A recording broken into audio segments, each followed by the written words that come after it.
আসসালামু আলাইকুম বন্ধুরা, চলে আসলাম আবার একটি প্রোডাক্ট সম্পর্কে আলোচনা করতে আপনাদের মাঝে। আজকে আমি কথা বলবো ন্যাচারাল বাই রাখির অনিমিক্স অনিয়ন শ্যাম্পুটি সম্পর্কে।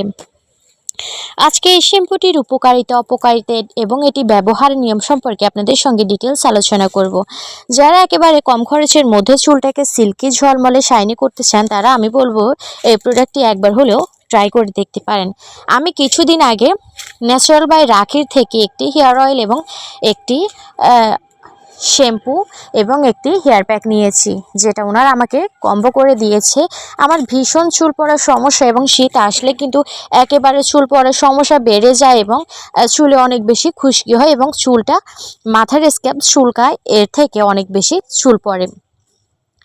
তো এই শ্যাম্পুটি ব্যবহার করলেই প্রথমে আমি এই শ্যাম্পুটির উপকারিতা সম্পর্কে আপনাদেরকে জানিয়ে দিই। এটি চুল পড়া বন্ধ করতে সাহায্য করবে, চুলের গোড়া মজবুত করবে, চুল ঘন এবং লম্বা করতে সাহায্য করবে, খুশকি দূর করবে যা চুল পড়ার অন্যতম কারণ, চুল সিল্কি এবং শাইনি করবে। ব্যবহারের অল্প কিছু দিনের মধ্যে কিন্তু পরিবর্তন বোঝা যায়। আমি প্রায় 2 থেকে 3 সপ্তাহের মতো এই শ্যাম্পুটি এবং এই কম্বোটি কিন্তু আমি ব্যবহার করেছি।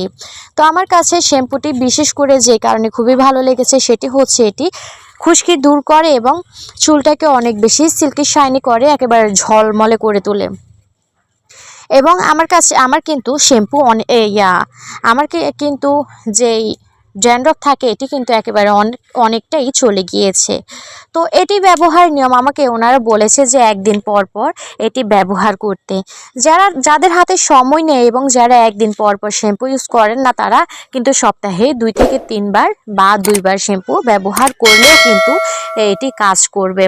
তো যারা একেবারে চুল পড়া নিয়ে অনেক বেশি নাজেহাল হয়ে যাচ্ছেন, তারা কিন্তু ফুল কম্বোটাই নিয়ে নিতে পারেন।